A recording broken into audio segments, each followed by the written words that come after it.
and welcome to Vanderbilt Divinity School. My name is Yolanda Pierce, and I am delighted to serve as the dean here. I am welcoming you tonight to the Bogitsh Memorial Lecture. So just a brief word about that before I introduce our speaker. The Mafoy Carlisle Bogitsh Memorial Lecture was established by a gift from Professor Emeritus Burton Bogitsh and his family. Now, Mafoy Carlisle Bogitsh, say it one more time, Shatika. Bogitsh, I'm going to say that name. Bogitsh grew up as a Baptist in a small farming community in West Texas.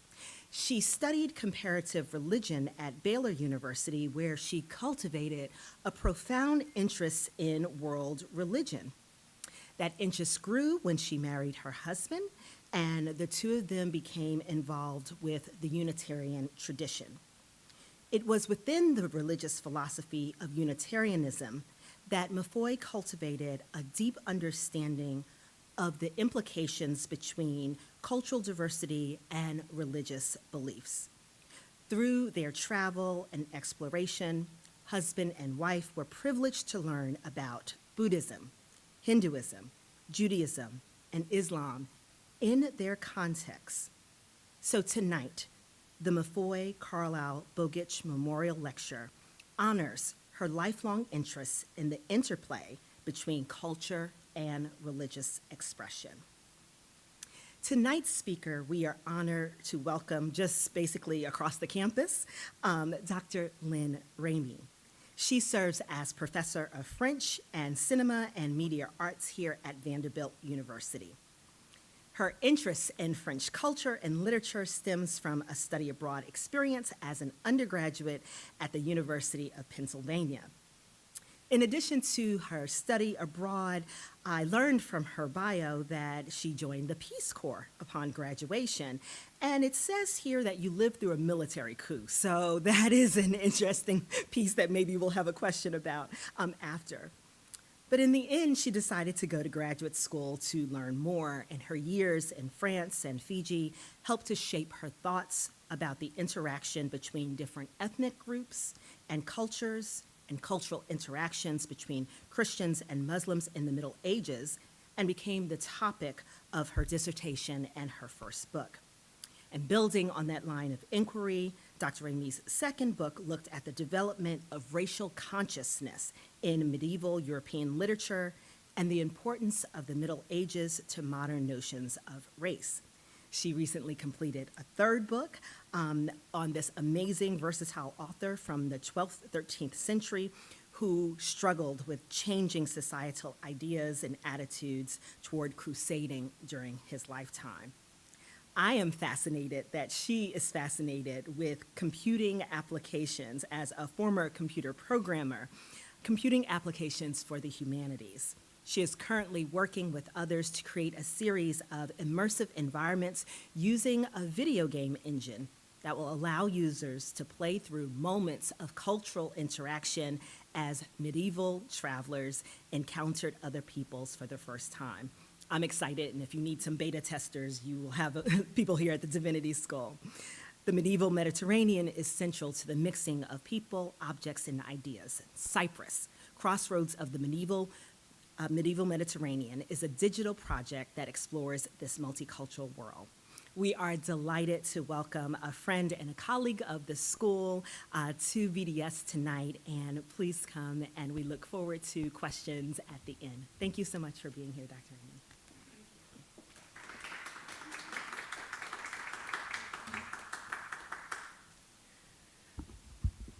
Thank you so much for inviting me to do this. It's really a great honor. A little less than a decade ago, I published Black Legacies, Race and the European Middle Ages, and it had taken me a good bit of time to finish that book, as sometimes happens. The usual things like growing administrative responsibilities and life got in the way, but I also found it more and more difficult to write about color prejudice in the Middle Ages. I was by no means the first to write about race in the medieval period. However, not all but most medievalists at the time were resistant to thinking about race and racism in the period from 500 to 1500 CE in Europe. And modernist colleagues as well, they were hesitant to see anything prior to transatlantic slave trade as part of what we call race and racism today. In the decades since my book was finished, that attitude has changed dramatically. More and more fascinating work has come out that has brought discussions of early racial thinking into every area of academic work.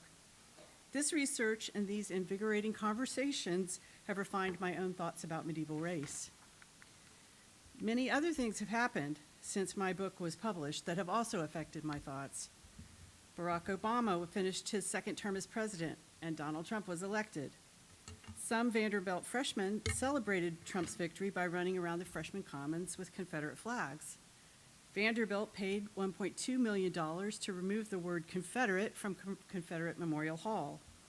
Hate crimes, including the shooting at Emmanuel AME Church in Charleston and a revenge attack, as the shooter called it, on Burnett Chapel down the road in Antioch, also happened.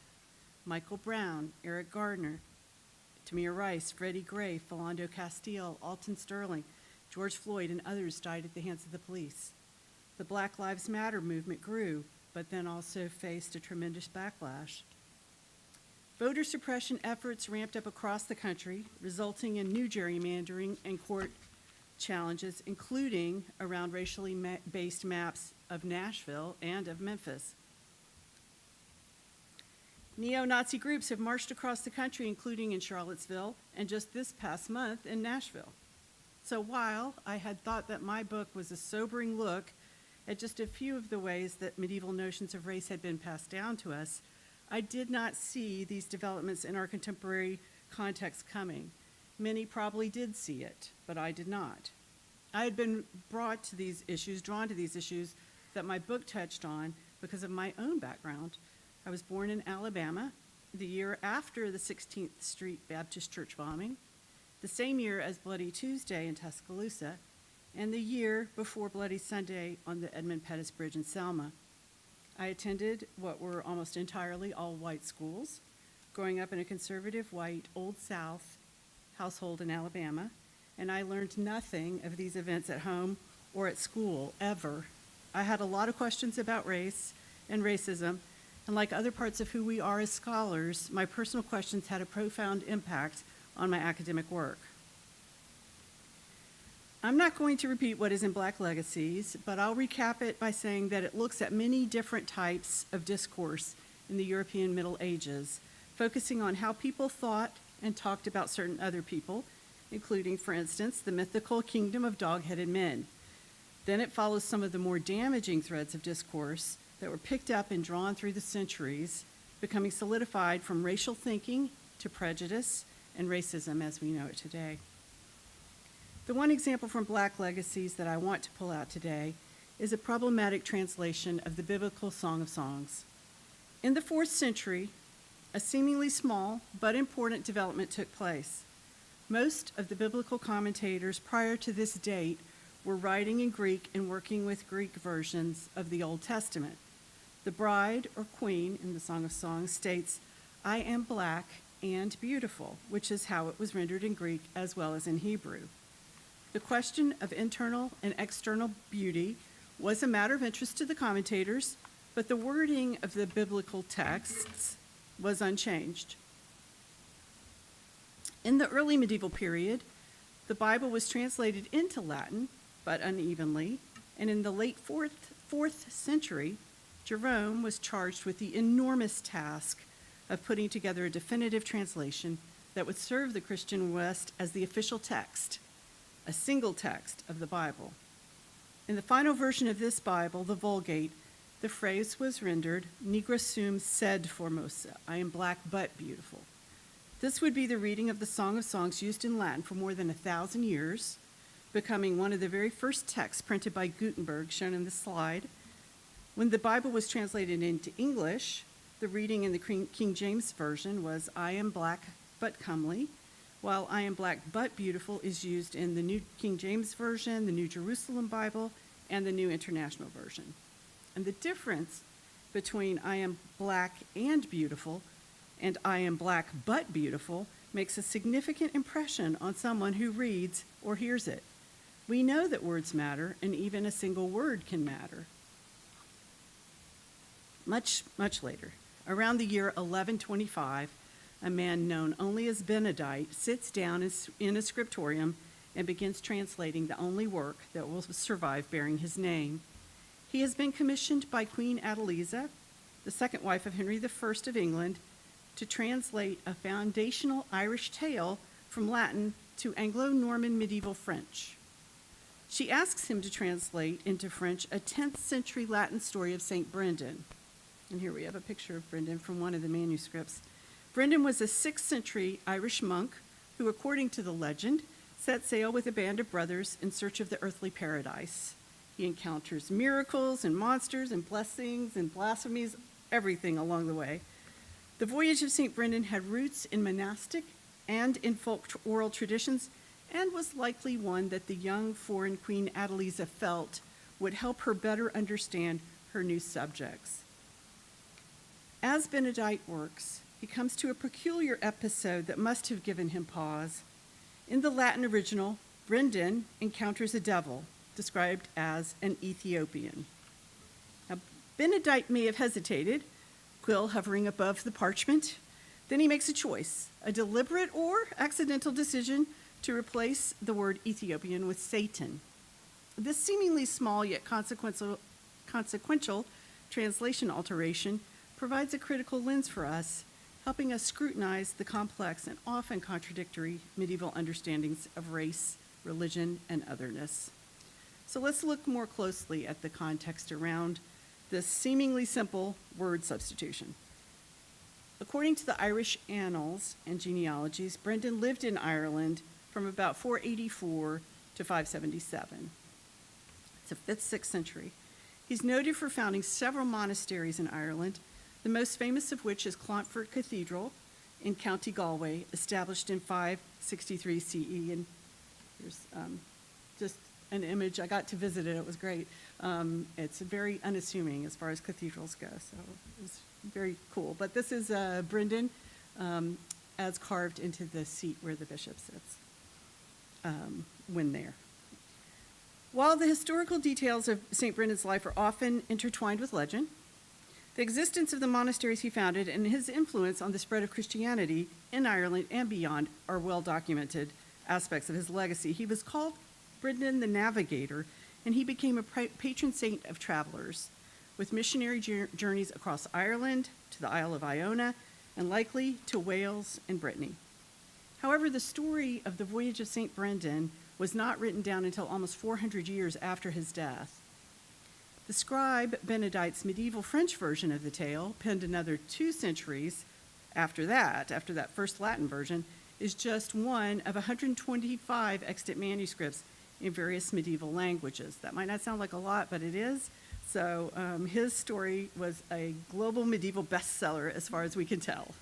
So, and his version became the most influential of them all.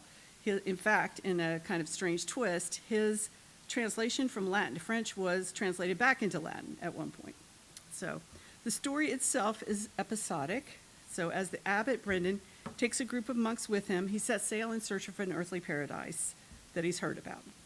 Each landfall that they make forms a mini story that different manuscripts may include or omit. The episode that includes an Ethiopian is really set up from the very beginning of the tale.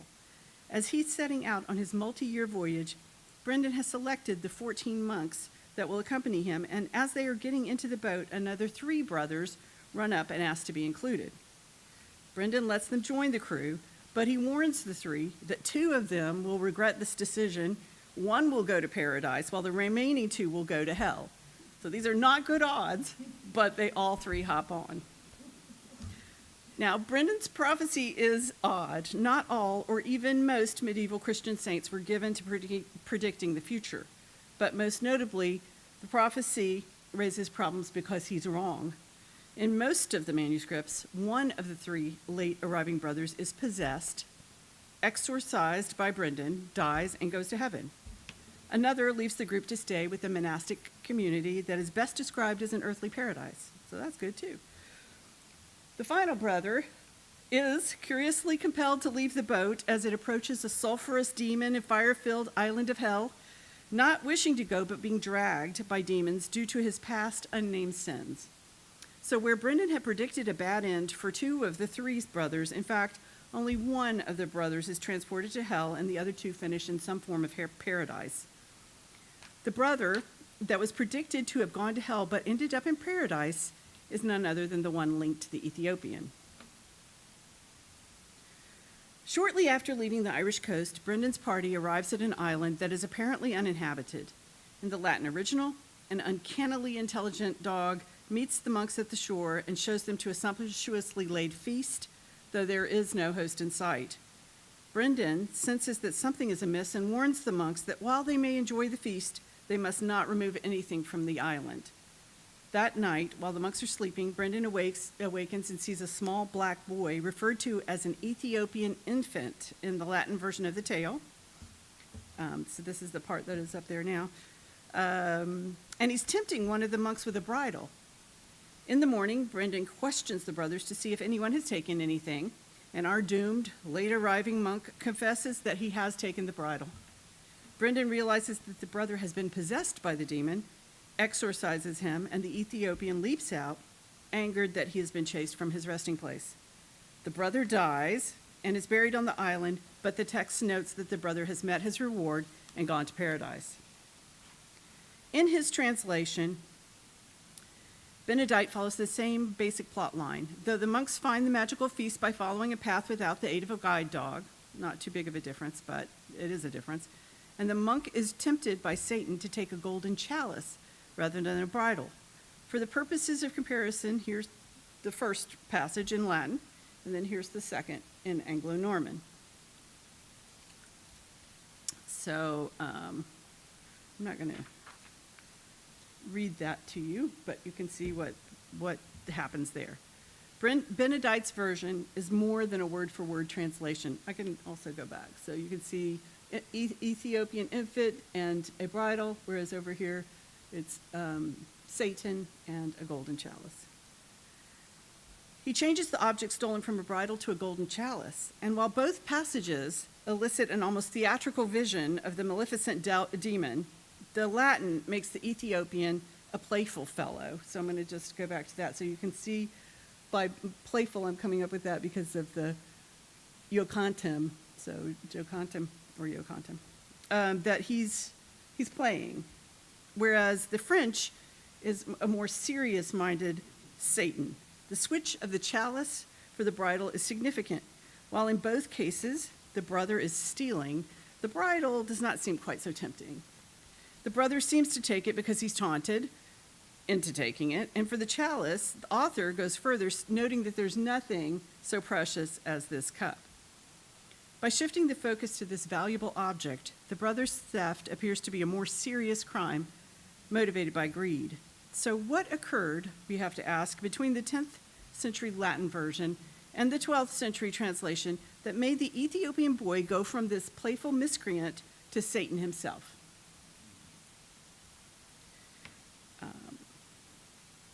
This is just an image to look at, actually. There are many, many examples of Ethiopian-styled demons, and this is just one of them in medieval manuscripts. The use of Ethiopian to stand for a demon was not infrequent. Devils and demons were portrayed as Ethiopians as early as the 2nd century in the apocryphal texts, the Acts of Andrew and the Acts of Peter.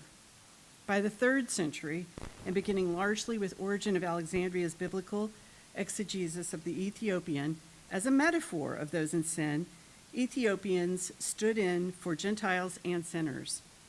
Whereas the Apostle Paul had used blackness as a metaphor for sin and Gentiles, Origen was a major vector of change by giving the metaphorically black Gentile a body, that of the Ethiopian. While historian David Goldenberg finds that the association of the color black with evil is not a Christian invention, it is with the Ethiopian demon and the association of evil with real bodies that Goldenberg locates the origin of racism in Christian culture. And among many fascinating parts of that article that he wrote on this, In the Church Fathers, the theme of Ethiopian blackness became a crucial component of the Christian focus on the battle between good and evil, which pervades patristic writing. Demons are linked with black skin and with Ethiopians in early Christian monastic literature, particularly in 4th and 5th century Egypt. Historian of Christianity David Brockie has looked closely at how these demonic Ethiopians are employed in monastic literature to address male sexuality, temptation, and the construction of monastic identity. The Ethiopian or black demon becomes a symbol for evil and temptation, reflecting broader societal views on race and otherness as they helped with the process of ascetic self-formation. A key text in Brockie's analysis, The Life of Anthony, reveals parallels with Brendan's story. In this saint's life, written by Athanasius, the devil appears to Anthony as a black boy, marking the earliest datable appearance of a black or Ethiopian demon in monastic literature. So before it was in apocryphal, this is monastic literature, around 357. The devil's attempts at seducing Anthony follow a pattern, beginning with the suggestion of dirty thoughts, and then leading to, so this demon is taking different forms. First, just dirty thoughts. The second time, becomes a woman and tries to tempt him that way, followed by thoughts of pleasure. And then finally, the culmination is the appearance of the black boy when the earlier attempts fail. While the devil's appearance as a woman is described as deceptive, the form of the black boy is seen as the culmination of the devil's nature. The devil appears to Anthony only when it realizes it has been bested, lamenting, this is what the Ethiopian says, as translated into English, I am the friend of whoredom and have taken upon me incitements which lead to it against the young. I am called the spirit of lust. How many have I deceived who wish to live soberly? How many are the chaste whom by my incitements I have over-persuaded? So this formative vision of a demonic black boy could have come to mind when the first author of the Latin story of St. Brendan was written. So not our translator, but the very first one. Anthony's life was translated from Greek into Latin very soon after it was written, and the Latin version circulated widely in Western Europe. Brendan was a local saint, and writing his history in the style of the father of monasticism, that is to say, St. Anthony, gave an aura to Brendan that would ensure his acceptance as a Christian saint, a Catholic saint. However, while the word Ethiopian referring to a person was frequently employed in Latin, the word is not attested in medieval French, appearing for the first time in the early 16th century. Ethiopia as a place name seems to have been used for the first time in medieval French around the 13th century in a translation of Jerome's letter to Lady Eustochium on marriage and virginity. So when Benedict, our translator, comes across the Ethiopian boy in the early 12th century, when medieval French did not even have a word for this being, what did he make of it? Furthermore, what did he know of black bodies? Fortunately, we can look to other writings from roughly the same period that talk about black skin. At approximately the same time that Benedict was translating the Voyage of St. Brendan in the French-speaking royal court in England, often Parisian, Peter Abelard was writing a letter in Latin to Heloise about the Ethiopian queen in the biblical Song of Songs. Colleen McCluskey analyzes Abelard's narrative, which depicts the queen as black on the outside but beautiful on the inside, for its implications on the development of racial concepts in Western thought. Peter Abelard's remarks on the Ethiopian queen, while not amounting to fully developed theory of race, nonetheless engage with racial concepts that bear resemblance to those found in later European thought. Abelard's interpretation of blackness is complex. He adopts a value-neutral perspective in his metaphysical writings. So this is what we know him for in philosophy. But he applies implicitly normative criteria in his personal letter to Heloise. He shows an awareness of the moral and aesthetic significance of skin color, even as he avoids more overtly derogatory racial theories that would develop later. And quoting McCluskey, Abelard's analogy maps onto what is explicit in the later texts on race, namely the association of whiteness with beauty and moral goodness, and blackness with ugliness and a lack or diminishment of moral character. However, Abelard does not suggest that people of color are subhuman or less capable of rationality, indicating that his views do not fully align with later, more explicitly racist theories. In Spain, in the mid-13th century, Alfonso the Wise of Castile began collecting poems and songs in honor of Mary. Art historian Patricia Patton describes an Ethiopian-headed serpent. So that's what we see right there in the middle. That's Adam and Eve, and that's the serpent, but it's got a little Ethiopian-headed serpent in the middle there. She finds this to be a significant departure from earlier medieval European portrayals of Ethiopians or black Africans. The serpent in Cantiga 320, seen here between Adam and Eve in the Garden of Eden, reflects a broader European trend of increased attention to skin color and racial distinctions, which was becoming more pronounced in the late medieval period. From the 10th to the 13th centuries, a gradual change was taking place in Western Europe, equating the Muslim enemy of Christendom with black skin.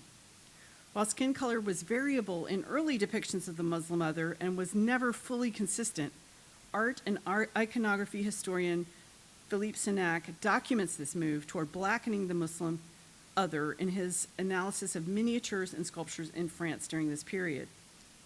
As Crusader rhetoric reinforced the connections between Islam and evil, artists also began to associate blackness with the enemies of the West. So while blackness may have been metaphorically attached to the sinner in early commentaries, the black body comes to incarnate the sinner. Geraldine Hang also notes, so I'm bringing all of these new people into the conversation. These works had not been talked about before, so this is part of what's forming my thoughts on these things. And one of them is Geraldine Hang's work on the invention of race in the West. She notes the Crusades as a significant period of expanded encounter between Western Europe and the Muslim world, including Africa. This era is crucial for understanding the development of racial concepts as European Christians encountered and often fought against people of different skin colors, cultures, and religions. The portrayal of black skin in the Islamic armies faced by the Crusaders is an instance where racial differences were noted and recorded in Western chronicles. The 12th and 13th centuries were critical for the development of racial thinking. This period is marked by renewed contacts between West Europe and Africa and increasing depictions of Africans in European art and literature.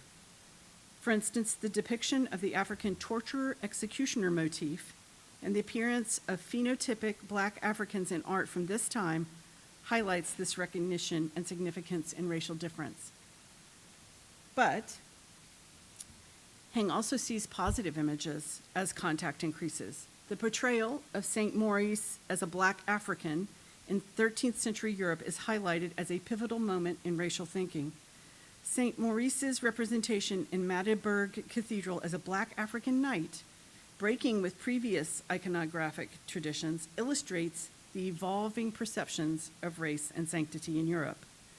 By the late Middle Ages, a vast proliferation of exotic imagery, including depictions of blacks, became fashionable in Europe. The inclusion of black Africans in armorial bearings and heraldry, as well as their portrayal in court spectacles and religious art, for instance, the black magos and the three magi, reflect a more established, though still complex, engagement with racial otherness. In our search to understand the Ethiopian Satan in the Voyage of St. Brendan, we have heard and reviewed some of the pivotal work surrounding the imagery and metaphors at play in religious texts, history, art, and literature of the medieval West. Then, in 2019 and 2020, a truly discipline-changing study was released. That's in my opinion.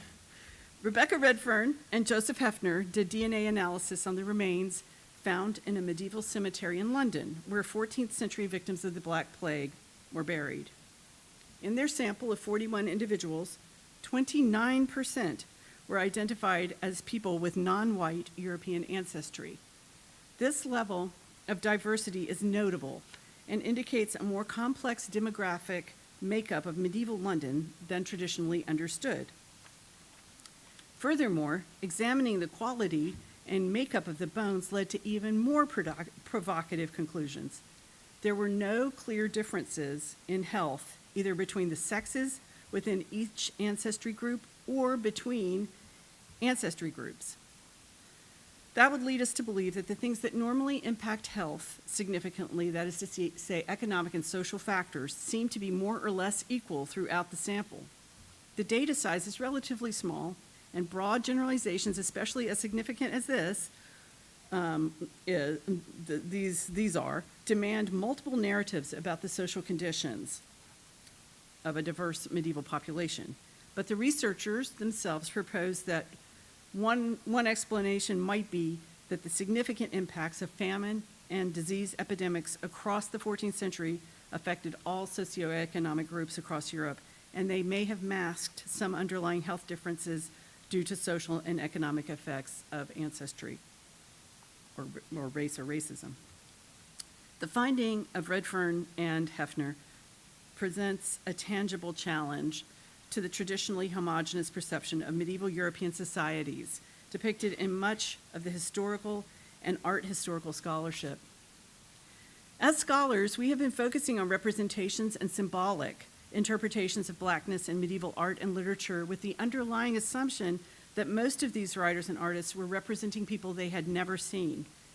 Redfern and Hefner's work directly demonstrates the physical presence of individuals with African and Asian ancestries in medieval London. They challenge the notion that Europe, and particularly England, was racially homogeneous until more recent periods of history. In light of this work, let's reconsider Benedict's scribal decisions. We can never know what the scribe was thinking when he came across the word Ethiopian. Medieval French writers commonly created neologisms for words they needed to derive from Latin counterparts. As Benedict was most likely a member of the clergy, he would have come across the Latin use of Ethiopian to designate demons and sinners. He could have easily turned the Latin into a French equivalent, but he opted to simply use Satan. The meaning of Satan in Old French was early on linked to a specific being and not just an average demon, though it was possible to call somebody a Satan by the early 12th century. For Benedict, the Ethiopian boy demon was not just any demon, but he was Satan himself, no longer a playful boy, but the embodiment of evil itself. Brendan's encounter with Satan serves to increase the importance of the saint in the mind of the medieval audience. Benedict could have had real-world experience with black bodies, and he could have decided that it was unfair to use a black boy as an incarnation of evil. Or he could have seen the Ethiopian in the Latin text and thought of the life of St. Anthony, deciding that an Ethiopian was the equivalent of Satan. Why make up a new French word for an Ethiopian when the equivalent Satan already existed? In either case, the fact that only Brendan is able to see the black boy or Satan and can exorcise the demon from the wayward monk adds to Brendan's stature. The ability of discernment of demons was attributed to particularly holy monks. Gregory the Great reports that St. Benedict was invited to a congregation to try to figure out why a particular monk could not make it through his prayers. And Benedict, alone, was able to see a small black boy tugging at the monk's robes. And when he stopped that, then of course the monk could make it through the prayers. Brendan is able to make prophecies, see invisible demons, and perform exorcisms. These are the traits that the voyage gives Brendan that make him worthy of his sainthood. But what does this really matter to us today? What import do the Middle Ages truly have on our society? Modern media does not quite know what to do with the Middle Ages. The European Middle Ages have made an extremely popular setting for films to explore contemporary issues like racism and sexism. For example, the French film Les Visiteurs, directed by Poiret in 1993, has become a French cult classic and remains one of the top 5 grossing French films in history. And as a French film lover, this breaks my heart because this is such a silly film. But at any rate, a medieval knight is transported to the future where he can perform a de Tocqueville-esque critique of present-day society. He and his companion encounter a black man, and their reaction can only be understood if the audience agrees that this person could only be a Muslim threat to the Crusades. So I'm going to play you a little clip of this. That's very hard to see. Okay. Just gotta bring it up.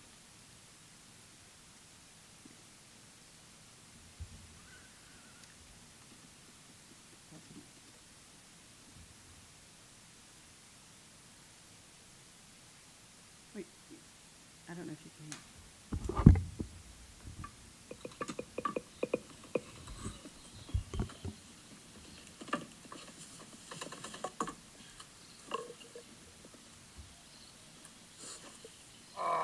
Moi, ça pue.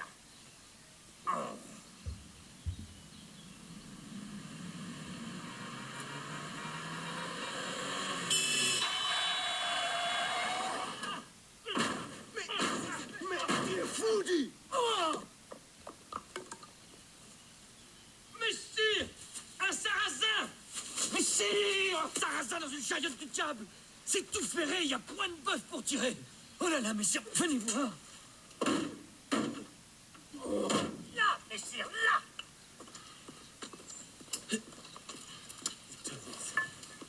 T'es malade? C'était malade?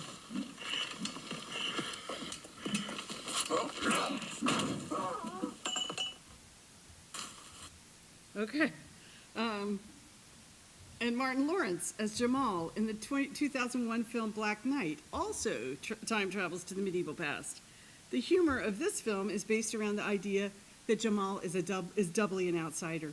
He doesn't belong in the past, nor does a black man belong in medieval England. The Middle Ages matter to us, but in the popular imagination, they remain a place of ethnic purity, where white men were valiant warriors and white women were damsels in distress, and variations on these tropes provide comedic relief.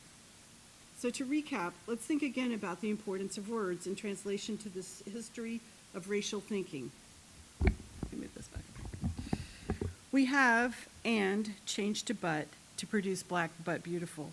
We also have a scribe who changes an Ethiopian infant into Satan himself. Like a pebble in water, these small changes spread out and have much larger impacts than they should have.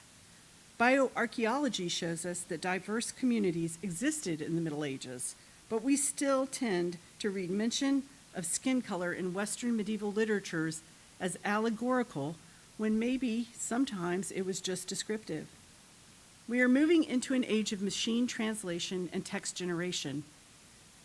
Translation is going to be very important, and the medieval period is once again going to become and is becoming a touchstone for conversations about identity and belonging.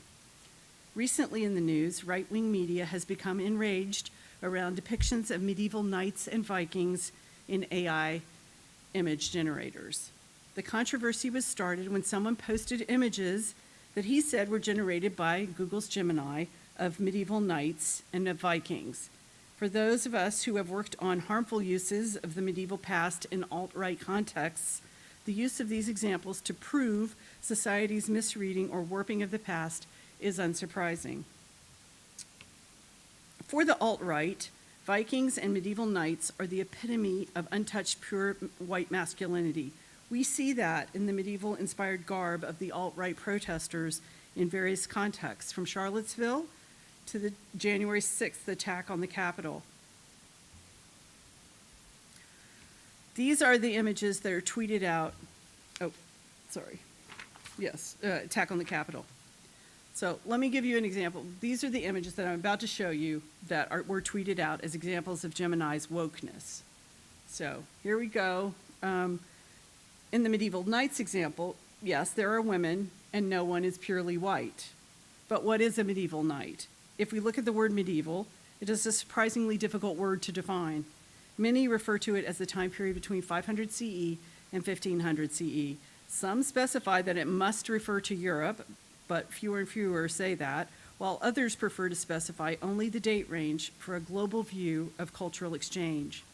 For the word knight in medieval knights, we could simply say that it refers to someone who fights during the period from 500 to 1500. We have examples of women warriors from Joan of Arc to Matilda of Tuscany to Tomoe Gozen of Japan, and there were certainly men and women warriors who looked more or less like these images. The contested AI images of the Vikings don't look like the QAnon shaman, but we know that approximately half of the Vikings were women. So here we go. Buttressing the racial diversity findings of Redfern and Hefner's study of a medieval London cemetery, a 2020 study of Viking DNA published in Nature challenges received notions of a pure white homogeneous society.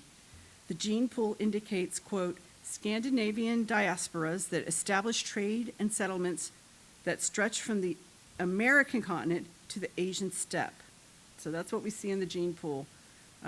The National Geographic blog post on this summarized it by saying only 15 to 30% of modern-day Swedes share ancestry with the studied individuals who lived in the same region 1,300 years ago, suggesting even more migration and mixture of peoples after the Viking era. Nor did Viking-era residents of the region conform to stereotypical Scandinavian looks. The ancient individuals, for instance, had, on average, darker hair and eyes than a randomly selected group of modern Danes. These Gemini-generated images start to look far less ridiculous in that light. Nonetheless, Google responded by taking down all access to human image creation, noting that while it's generally a good thing to generate a wide range of people, that, quote, it's clearly missing the mark here, which was retweeted by a no doubt delighted user with the notation, get woke, go broke. Senior Vice President of Google, Prabhakar Raghavan, wrote on the official Gemini product blog, so, what went wrong? Our tuning to ensure that Gemini showed a range of people failed to account for cases that should clearly not show a range. Once again, racial diversity in the medieval West has been erased. I'll conclude with the following. In the 10 years since I published Black Legacies, Race in the European Middle Ages, I have worked primarily in digital humanities, creating immersive environments to better understand the medieval period. If, as students, teachers, and researchers, we can enter a past world, to time travel in essence, what could we see and learn? Should we allow our visions of the past to be shaped by video games like Assassin's Creed, or worse? Whether we like it or not, these games and media environments are in fact what forms the view of the past that our students have. So it might be worth our time to create our own visions of how the world was. My current project is to create a video game around the voyage of St. Brendan. And this is in order to explore and learn medieval French language and culture. The first version of the game is complete and ready to test, but I have not yet included the complex episode around the brother's possession by a demon, even though it was clearly a centerpiece to the story of Brendan's sainthood. How will I represent that part of history of the story in a way that conveys its complexity and its involvement in histories of racial thinking? How can I not represent that moment when it is key to our understanding of Brendan and of our past, present, and future? These are the complex issues that are the challenges of medieval studies today. Thank you.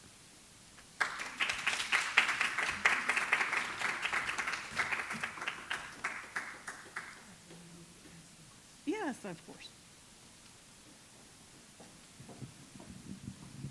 Questions, comments?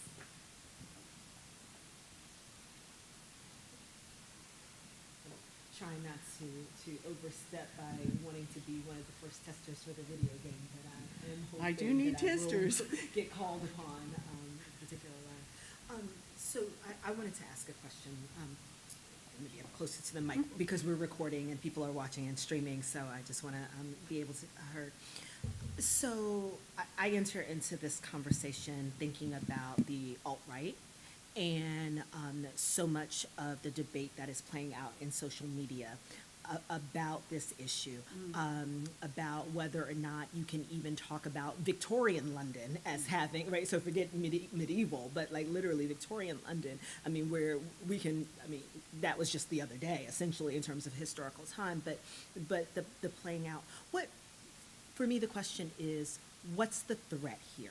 So if the archaeological evidence and now more and more of the DNA evidence, as we're able to discern by the kind of testing that we can do now of the remains of people, if more and more of that is pointing us to this rich, diverse, non-white environment, what's at stake? What are you finding is at stake for the people who need medieval London to remain a particular kind of category? Yeah, that's the question, really. Why do they care? Why do they care so much? And from what we can tell, especially for the medieval period, I can't speak as much for the Victorian period because it doesn't seem quite as formative, but a lot of nation states look back to the medieval period as the beginning of their nation. So it was hugely important. These beginnings of nations were hugely important for Hitler when he was trying to look, where did my people come from? So he was looking to the medieval past, and he was really interested in that. And I think that it stays in that consciousness as a time that was, for reasons that are rebutted every day, but that it was completely Christian, that everyone was Christian and everyone was white. And we know that's not true. So the stakes are simply just the same as we find, I think, for all alt-right problems, that people don't want to let go of the history and power that they've enjoyed. That's really helpful to me, the framing of like sort of the national foundational narrative. So we start from this place. That's really good. Yeah. If it's not too technical of a question,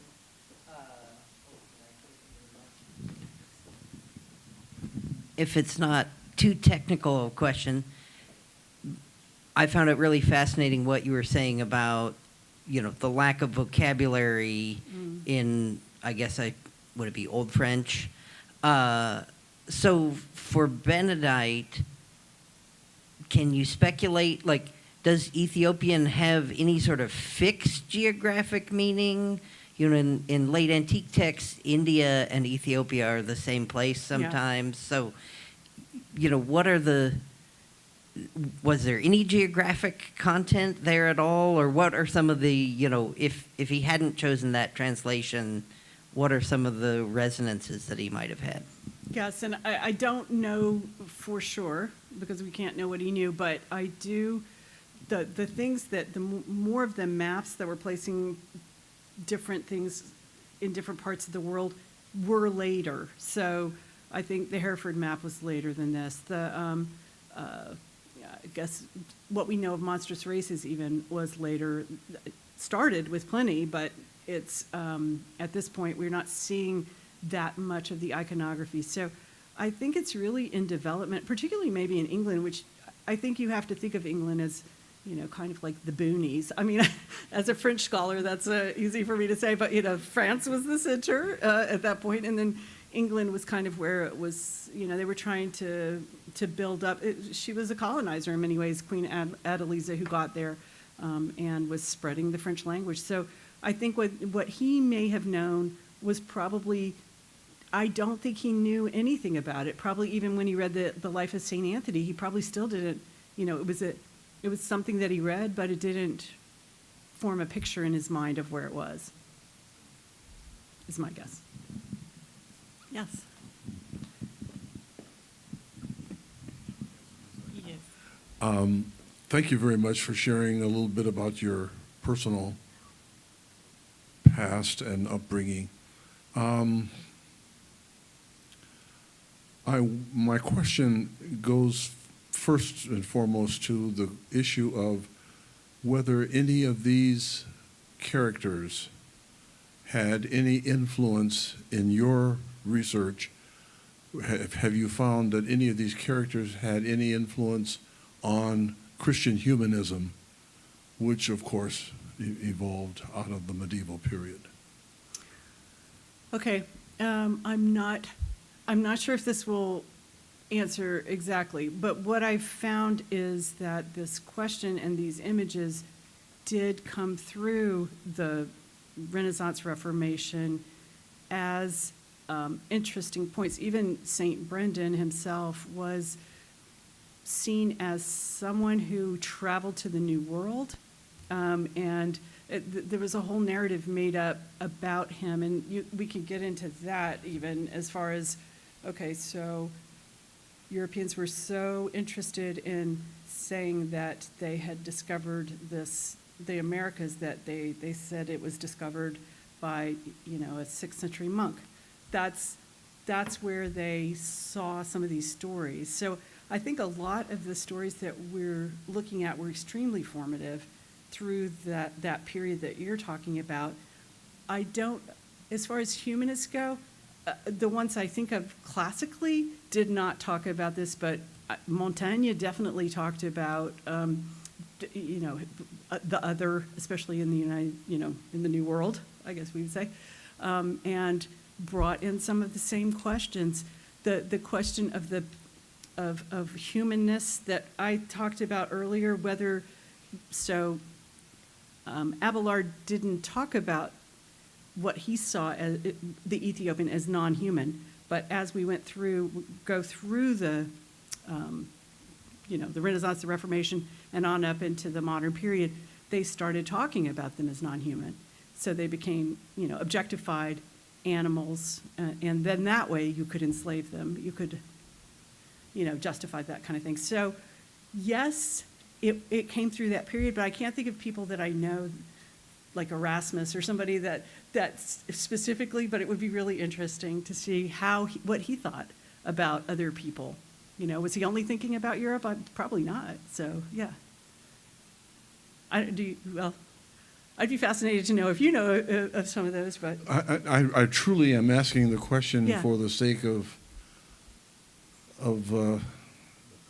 sitting at the feet of Gamaliel when it comes to the question of the medieval period being a spawn for many of the issues that we face in the contemporary West. Yes. During the whole time of your presentation, I kept on flashing back to the documentaries that I have been watching during the celebration of Black History Month, how Black Americans were treated differently in Europe than they were treated here in the United States. And then I went, maybe I was engaging in reverie, but I went from there to having a staff person who was from South Africa, born in Namibia, reared in South Africa, basically write me every so often in an email and say, "You Americans are stupid. You're trying to make apartheid work when we are a living witness that it is not going to work. It never has, and it never will." Right. Then from him, he is a white South African, and then from him to my father, who said that people of color that there are very few new things on the earth. Very few new things on the earth, irrespective of our technology. But African Americans are new. You're neither wholly European, you're neither wholly African. And therefore, the world does not know what to do with you. And in any regard, I was engaging in reverie. Yeah, no, So, that's fascinating. But thank you. Yes.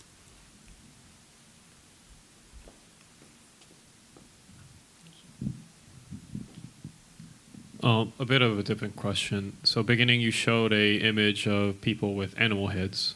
And I remember from a previous class that classical antiquity people just imagined different kinds of races here and there, ethnic groups, very imaginative, like people with 4 arms or total animal bodies.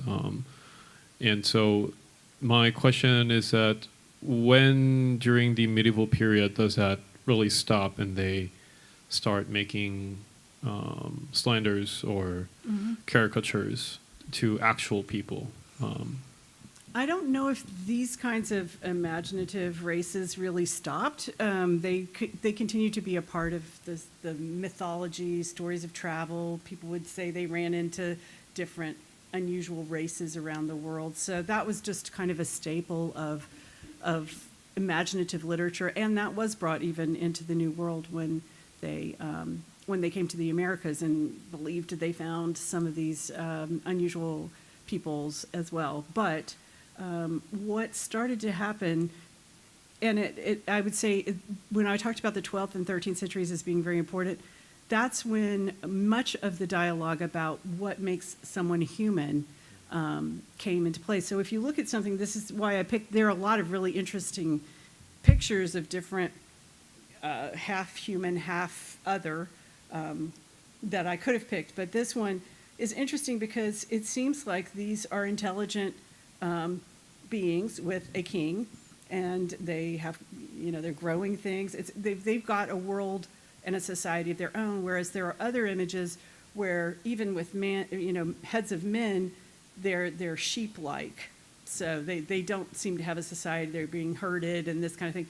So that's what people seem to be talking about, what makes a human. And that's when it started to, I guess, go south, if you will. Some Augustine said, I don't know about these races. I don't know if they're human or not, but if they have reason, then they're human. If they don't, then they're not. But he wasn't willing to say. He just said, I don't know. But I think that was the question, So as soon as you started talking about, I guess, rational behavior, then you've really opened a door.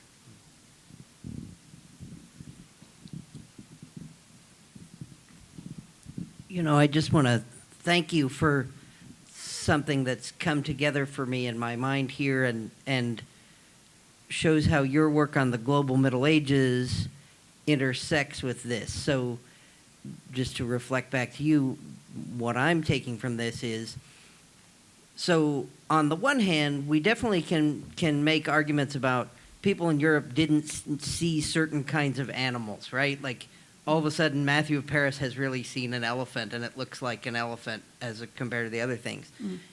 But then we as scholars have been misled, and unfortunately in a way that conflates humans and animals, to say, oh, they also hadn't seen other humans of different colors, which of course the DNA evidence is now completely overturning, but also the fact that you could work a career in Constantinople and then retire to Sweden. All of those, anybody who worked in Constantinople would have seen every human race under the sun pass through there. So, but probably through a certain way of conflating, unfortunately, certain animals and certain races in European mentality, then even we as scholars have been misled down that path. So, that I think is really the value of your calling our attention to this DNA evidence, is to say, look, we've been probably misled here, even in, by relying on artwork like this, in many ways. So thank you. Yeah, sure. And I guess I would add to that, like, as I was concluding it and thinking about the scribe Benedict, and I said, well, maybe he looked at that and thought, well, I know small black boys and they're not devils, so I'm going to change this to Satan. Now that's a woke scribe of the Middle Ages. I don't know, but that is a possibility, and that is not one I had ever thought about. To me, it was more metaphorical than anything. Can I, as just a point of privilege, build on this final comment? Because what I was struck by, there seems to be very early, not just about Blackness in terms of the skin color and perhaps the relationship with the satanic or the demonic or what have you, but also with a hypersexuality, because doesn't it Yes. seem as if the reading, I forgot which quote that you had put up, but it's enticement into lust or some sins of pleasure or what have you, and I think that is a troubling vector as Yes. well, right? Like, so it's one thing to simply read, problematic, but to read darker color skin connected to something about demonic or satanic, but then to also read in it that what that little black boy or whoever is doing, that little black demon perhaps is doing, is always, it seems to be very intimately tied to the sexual pleasure, Yes. promiscuity, what have you there. That's And right. that reads and reinforces then all of the stereotypes that That we come still forward. carry. Yes, those are the kinds of threads that were picked up as we went into the modern period, that we saw way early and that come through. Thank you. Thank you. Oh, I'm sorry. Yes, sir. Your final question. Just a quick question. My question would be, are you familiar with, or is there a genre of writers who take up similar issues and concerns on the continent of Africa, especially Black Africa? So say more about that, because I'm not sure. So writers who from the medieval period or from right now? Well, any period. I guess Augustine. I mean, so yeah, some of them take these monastic stories are mostly from Egypt, and then so very northern Africa, over into, But That area. they're focused primarily on Europe. There are stories of the saint that lived there, but they became very important to European Christianity.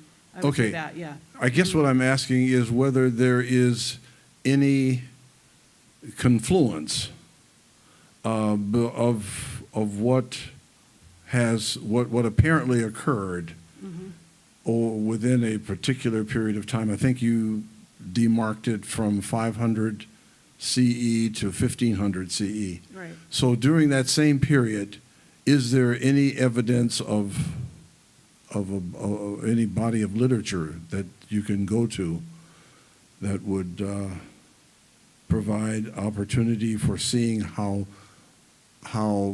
especially how Black Africans understood this phenomenon that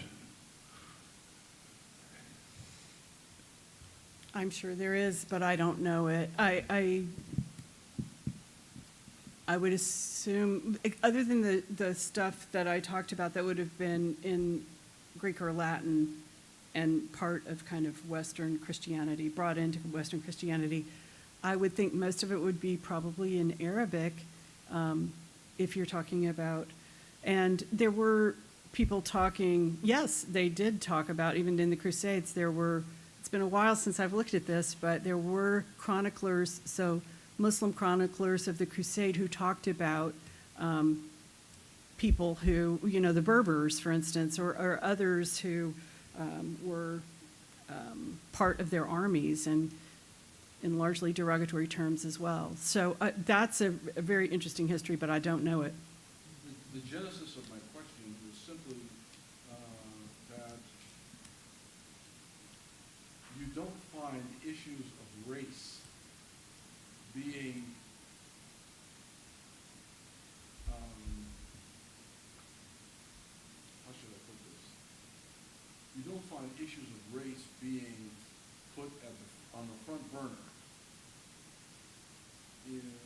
out of Black Africa, at least as far as I've been able to find in my own research.